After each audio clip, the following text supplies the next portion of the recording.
Hey everybody, it's guest vlogger week on TheRealvolution, and I asked Kara to be one of our guest vloggers.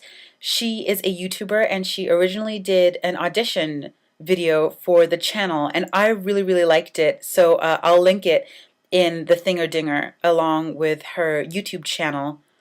Uh, I really like her because she just has some really solid opinions, and I feel like she's really intelligent and observant and articulate. So I wanted to hear more from her. And Kara, thanks again for agreeing to do some videos for us. I really appreciate it. And without further ado, everyone, here's Kara. Hello everyone at TheRealvolution. My name is Kara and I am your guest vlogger this Tuesday and next. I have been watching TheRealvolution since it started and I'm just impressed with all of the people. I mean, there are some serious mental heavyweights on this channel for sure. The intelligence is refreshing and you guys challenge me every week to think outside of my own boxes, and that's just awesome. So thank you very much for having me, and thank you to Sophie for allowing me to be your Tuesday. All right, the topic this week is about beauty, and I'm going to get right to the questions. The first question is, do I have an ideal standard for beauty? What is my ideal beauty for me? Yes, well, I do have an ideal beauty for me. I have a certain way that I think I want to look and feel when I look in the mirror, but beauty to me is definitely attributed to physical strength and fitness.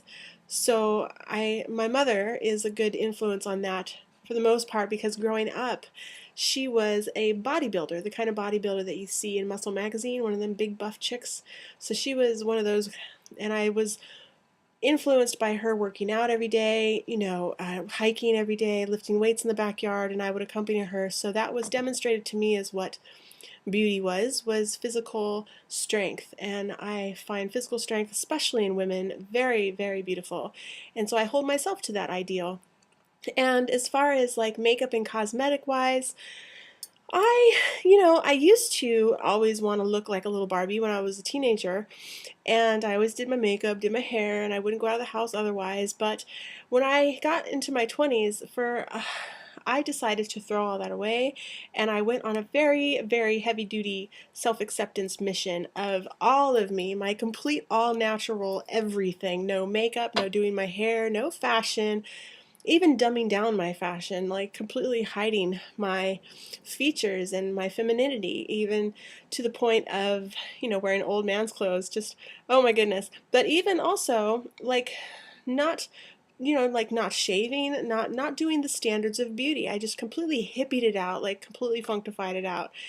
And this put me on a journey of self-acceptance and finding my beauty even through all of that, finding my beauty. So my standards of beauty, my ideals of beauty changed then, and it became more about wanting to be beautiful inside and all of that. So yes.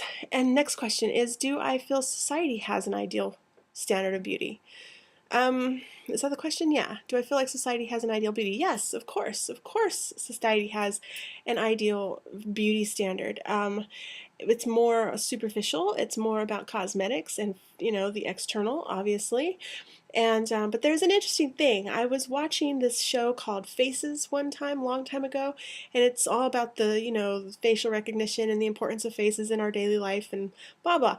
But there was a segment in it where they were talking about how people how people determined what was beautiful all across the board, all over the world. And they showed every group of people, no matter the nationality, no matter the culture, the same group of pictures, and the same person. Sometimes they would just distort the facial features a little bit.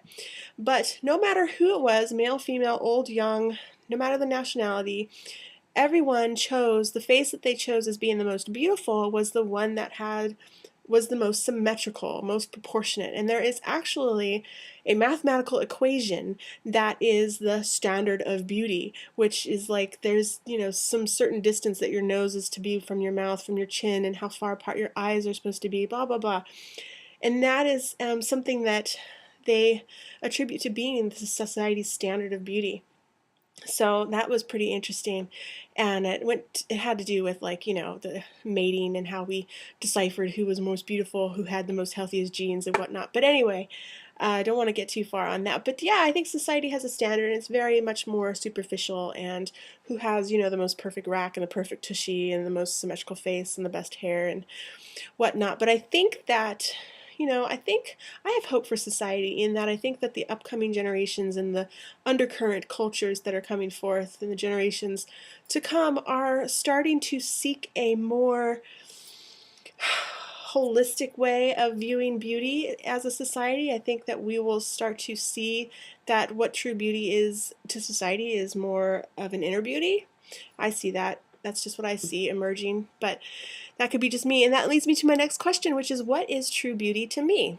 What does it mean? Is it physical, emotional, both? And I think, yes, it's both and more. I think that it is everything, but I think it starts with the inside, like I mentioned. I think it starts with being a good person. I think beauty, true beauty, means that you are good inside. Inside, you have a good heart, you have a good spirit, you think good thoughts about the people in the world around you, you do good things, you don't treat people like shit, you don't talk crap about people, you don't, kick kittens and you know what I mean? You're just a good person. And I think that if you're a good person inside and you have a good heart and a good soul, that is the most beautiful thing in the world to me. It doesn't matter what you look like. I don't care if you don't exercise, if you eat like crap, what you look like, If you have a good soul, you are just gorgeous. But if somebody is just nasty inside, and we all know what nasty inside means, if someone's just mean and nasty, then no amount of physical beauty whatsoever, no cosmetics, no anything, no amount of proportions and symmetry will make that person beautiful. They are absolutely disgusting in my eyes. And that's just, no amount of makeup can cover an ugly heart. That's just how I see it. So definitely I think it's physical and emotional, but if you're beautiful inside, you just radiate, you just glow. And people are drawn to that. And it's just, that will be reflected in your physical body, in your emotional body, in your mental body. You'll just, if you're a good person, all that other stuff will just fall in line, you know? And yeah. So, last question. Do I think I'm beautiful? I think I think I'm beautiful. I think I am a good person. So in that sense, I definitely think I'm beautiful. I I wax and wane as far as the physical stuff, there's days that I don't feel beautiful at all and I feel like a big burly, grizzly bull dyke of a person. I'm like, I'm just, and I'll be crying to my guy, I don't feel good, I don't feel pretty. But we all do that. And then there's other days that I just feel like a really pretty fairy princess, and whether I'm wearing makeup or not, I think we all experience that. We all have good and bad days. So physically, sure, I'm beautiful, but I think it all matters about the inside and the heart, and that's what's most important to me. So, have a wonderful week, and I guess I will see you next Tuesday. All right, bye.